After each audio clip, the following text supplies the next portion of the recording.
welcome to the National World War II Museum's podcast series, Service on Celluloid. Service on Celluloid is brought to you through the generous support of the Albert and Ethel Hertzstein Charitable Foundation. Just one more quick announcement before we move on. You can now find us on Stitcher. Just navigate over there and search for Service on Celluloid and you'll find us. This is our mini episode where I will go into more detail on subjects from the previous episode. My name is Seth Paradin, historian and digital content manager here at the National World War II Museum in New Orleans, and today I'll be continuing our discussion on the 1988 Japanese film Grave of the Fireflies. Grave of the Fireflies centers on the struggles of two young Japanese children after the firebombing of Kobe in 1945. Film follows the children Seita and Setsuko as they attempt to navigate their way through the wreckage of Kobe and attempt to survive amidst dwindling food supplies, lack of medical treatment, and the Japanese surrender. Grave of the Fireflies was directed by Isao Takahata, written by Takahata, and animated by Studio Ghibli. The film received worldwide critical acclaim upon release. That destroyed more people and more buildings and so forth. And that was really a terrible thing. And then we go back the next night or two nights later and do the same thing all over again. You know, when you're doing it, all you're thinking about is, I hope we can get through this and get back to the island. You're not really, it's not as if you've got a gun and you're pointing at someone and shooting them. This is something that you're trained to do, and you drop those bombs, and you don't think about how terrible it is on the ground, because it was terrible. And then afterwards you see the magazine, the Yank magazine, come out and show us some of the pictures, and it's really awful, really awful. But no one ever said war was good. That was the voice of Coach Paul Dietzel. I say coach because Dietzel was the head coach of the LSU Tigers national championship football team in 1958. In the years before Dietzel was a coach, he served in the 20th Air Force as a pilot of a Boeing B-29 nicknamed the Banana Boat. Coach Dietzel flew missions to Tokyo as well as missions to drop aerial mines on Yawata Harbor during his tour of duty. Despite his legendary football playing and coaching career, he counted his service in the Army Air Forces as the most important part of his life. The focus on the film Grave of the Fireflies is the attempt by children at survival and living amidst the ruins of Kobe following an American firebomb raid on the city in 1945. Always a controversial topic when discussed, as you would have gathered if you listened to the main episode, firebombing was a tactic used throughout World War II by several nations against their enemies. Because it weighed so heavily on our conversation in the main episode, and because it is controversial, I thought I would devote today's episode to that very subject. Specifically, one night mission, that of March 9th and 10th, 1945 over Tokyo. As I discussed, firebombing was a tactic used by the Army Air Forces against Japanese targets starting in March 1945. However, the Army Air Forces were not the first to utilize firebombing as a tactic against an enemy. In 1940, the Luftwaffe and RAF utilized firebombing. The Luftwaffe firebombed Coventry, and following significant casualties that occurred during daylight raids on Germany, the RAF decided that nighttime incendiary raids would be their tactic of choice. The RAF burned Germany with a vengeance, killing well over 500,000 civilians in their night raids. But I'm here to talk about the Army Air Forces, not the RAF or the Luftwaffe.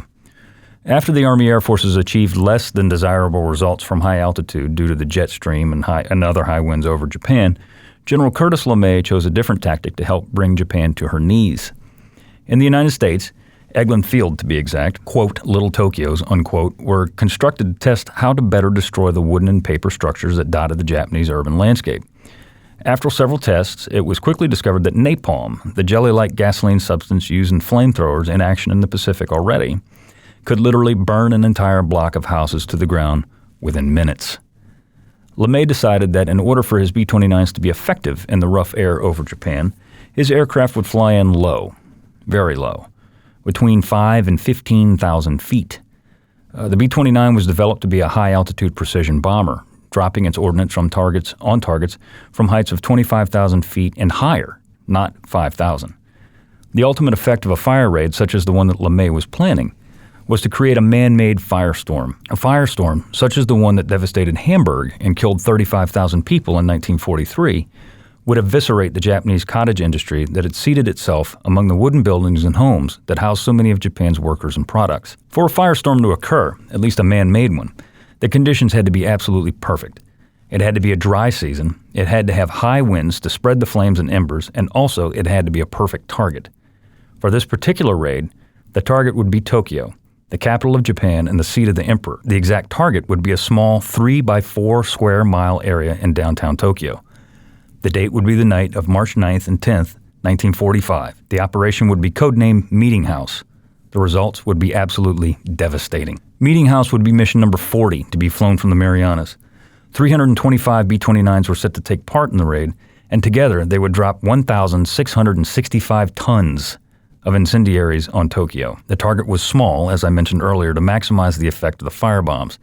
The intense heat would hopefully spread fast and create the firestorm so desired. Spreading outside that small area, only a few miles more, were crammed some 700,000 people, mostly lower-income workers and the family-operated factories that the 20th Air Force wanted to destroy. Around midnight, the air raid sirens shrieked in Tokyo, but few citizens took notice. The weeks previous had been filled with false alarms, and as a result, the citizens thought that this too was a false alarm. They were wrong. First B-29s over Tokyo were Pathfinders. Screaming over Tokyo at 300 miles an hour at 5,000 feet, the Pathfinders dropped M47 napalm incendiaries to light the target for the following aircraft at 12:15 a.m. The resulting fires from the Pathfinders illuminated the target area in the shape of an enormous fiery X.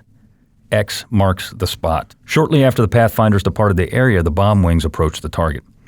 One of those men aloft was a young flight engineer named Richard Baile. Baile was from Warrensburg, Missouri, and had just recently gotten to his unit, the 9th Bombardment Group, based on Tinian. Let's hear what Richard Baile has to say about the night of March 9th, 1945. We went on that horrible fire raid. I don't know if you heard about that March the 9th raid. I can't believe how bad that was. Reading it was so interesting and so devastating to the Japanese was we had a change in leadership. General Curtis LeMay came over and took over. He said, boys, I'll tell you what, we're going to take your Bombay tanks out and we're going to put in bombs. This thing was designed to carry 20,000 pounds of bombs. And so we're going to fill your wing tanks and everything, and you're going to go in low altitude individually. No more of this formation flying and wasting fuel trying to get into position to go attack the target. And you can't believe how effective that was. It was really worked to a charm. This March 9th infamous raid, I've forgotten how many planes they put over there. Well over 100, I'm sure. We were scheduled in about, I would say 3 o'clock in the morning for our target, part of the target. The result of all this, believe it or not, Tom, was an unbelievable fire. We could see that thing burning from I don't know how many miles away. And we got into that thing, and the turbulence took both pilots just hanging on like crazy. We got to the target, and the bombardier dropped the bombs. We hit our target, and we got out of there and made it safely home, obviously. And I tell you, the fires were burning so bright, you could almost read a paper in the cockpit. We were at 7,000 feet. The result of that fire was 16 square miles of Tokyo destroyed, burned, and probably close to 100,000 civilians are killed in this thing. Why did we do that? Japan had what was called a cottage industry of building things. This little home over here, a group of people would build parts for, say, the wheels or tires or assemble whatever pieces for the Zero or whatever they were doing. This little guy over here would do this. And the first thing you know, they had enough stuff put together, they could make a Zero over here somewhere. Now, that's a crude way of saying it, but their thought was we needed to destroy that to reduce their effectiveness as to air defense and so on and so forth. I'm not sure we did, but anyway, that was the military, and it worked. It was a devastating. Frankly, I think it was worse than Hiroshima. The B-29s continued to fly over Tokyo and rain down incendiaries for what seemed like an eternity to those on the ground. The bomber stream of over 300 B-29s was over 400 miles long from end to end.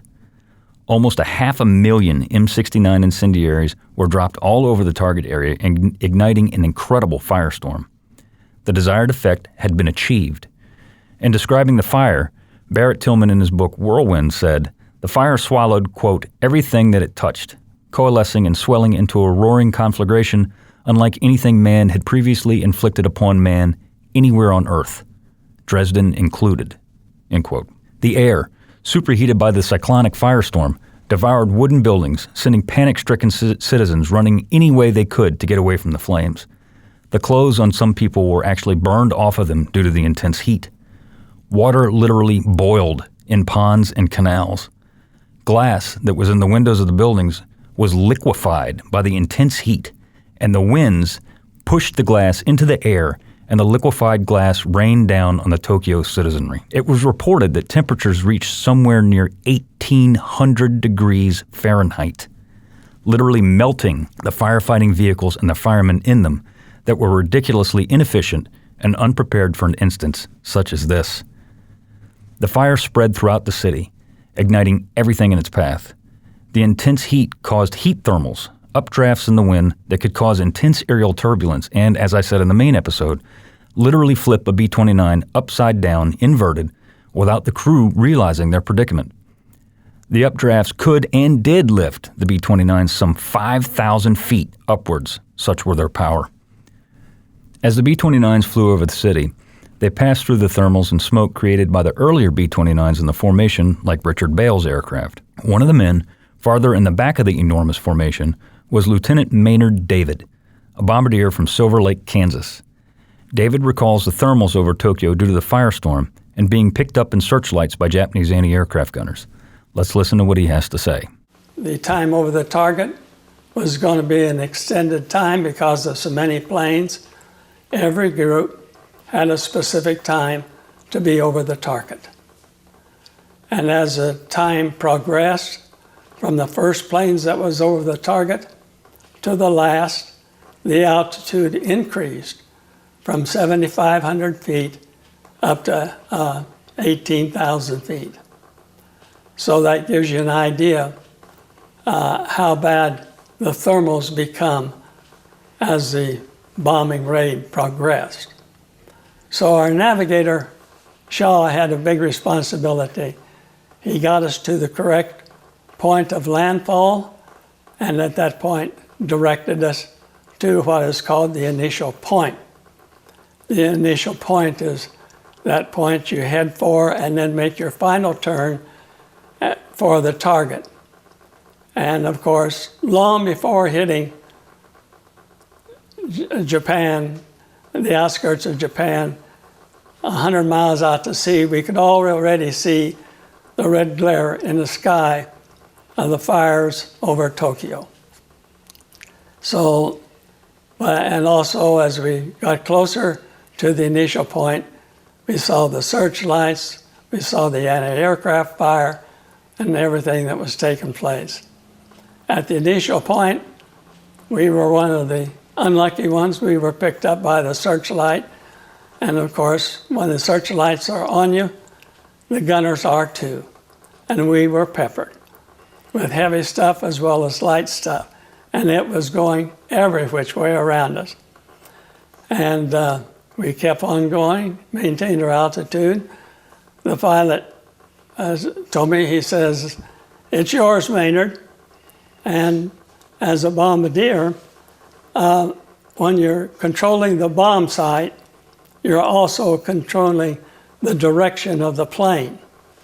And that is so your purpose in the bomb site was to put the crosshairs on the target and see that those crosshairs did not vary from the target. If it varied any which way, then by turning the knobs on the plane, on the bomb site, you also controlled the direction of the plane. And of course, the pilot maintains altitude and airspeed. And so I locked onto the target the best I could.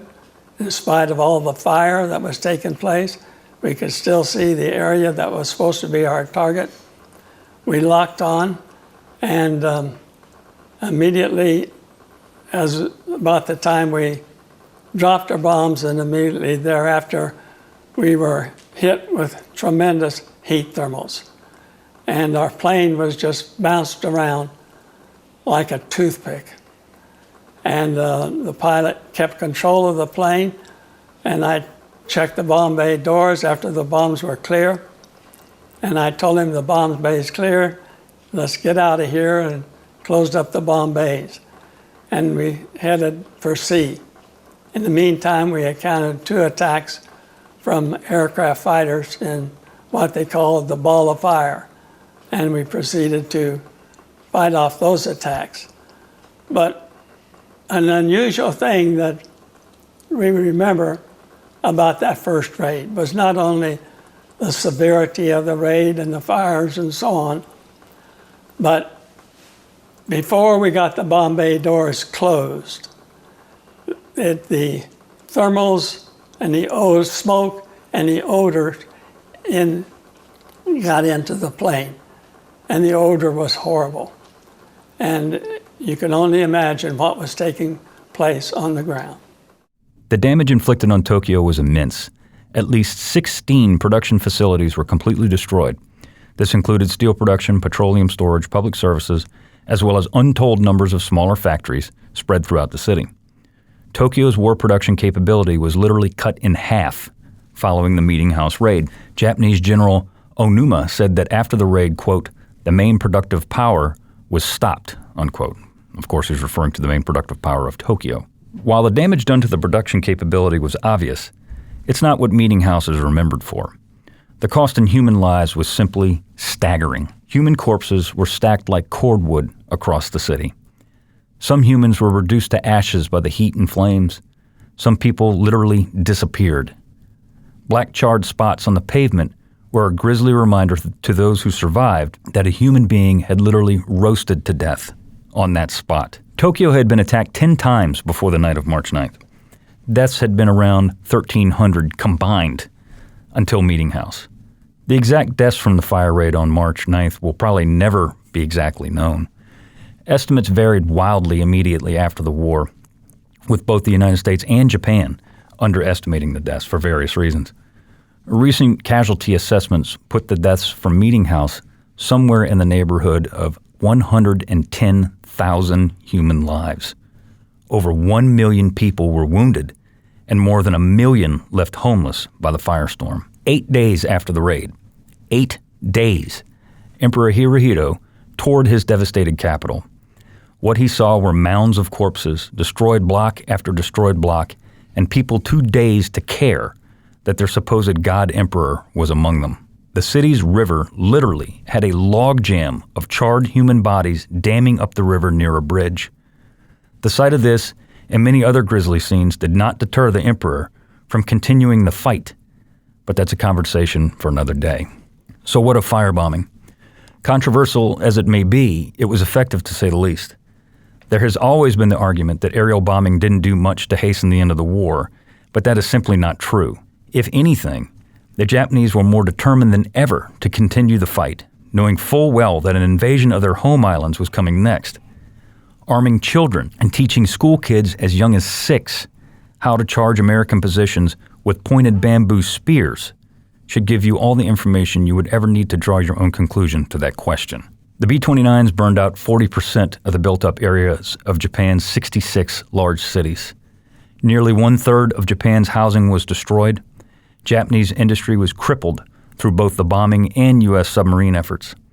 In July of 1944, Japanese production of war goods, or any goods really, was at a pitiful 1/3 its capacity. Aerial bombing certainly did make a difference. Yet Japan still fought on. Only when faced with a new and terrible weapon, that of course being the atomic weapons, did Japan finally relent, thus saving literally millions of both American and Japanese lives that would have certainly been lost during a land invasion. Now I want to give credit where credit is due on this particular episode. A great many of the numbers, facts, and figures I stated in this broadcast came from a fantastic book.